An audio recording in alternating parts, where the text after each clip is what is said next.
All right. I want to talk a little bit about all these people who say, "Oh, there are all these illegal immigrants on welfare, and why do we need their labor?" First of all, please, in response to this, send me some links with statistics on immigrants, or specifically illegal immigrants on welfare, because most illegal immigrants, first of all, if they're undocumented, they're ineligible for welfare. They don't have social security numbers, they don't have tax returns, they don't have W-2s, they don't have any of the things you need to prove that you don't make enough money to even be on welfare.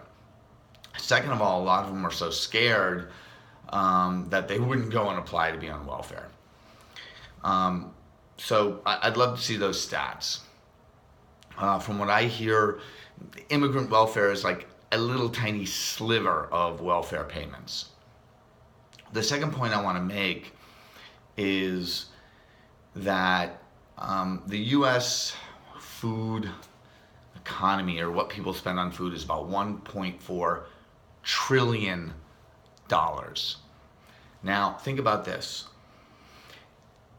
Every bite of food you put in your mouth is subsidized with immigrant labor. The reality is that unless you want to pay $10 for a head of lettuce and $10 a pound for ground beef, and just imagine the stink people would be making then, you need to appreciate all these farm workers coming up from Mexico and Central America and doing the work that Americans won't do at any price. Okay? So you have to consider the fact that every bite of food we take is subsidized by these workers. So the contribution they're making, or the cumulative contribution they are making to every American consumer, every American family's food budget, is subsidized by immigrant labor. The amount of money Americans save by having cheap food that's subsidized by this cheap labor is incalculable. You could not calculate the savings. It's in the hundreds of billions. It's way more than the pittance they might be getting for welfare. So remember that every time you put a piece of food in your mouth, where it's coming from. The third point, and this is the most important one, and this is what every politician, farmer, industrialist, economist, and what every American should know, that our farm economy, our agricultural economy, would completely collapse without this immigrant labor. It would collapse.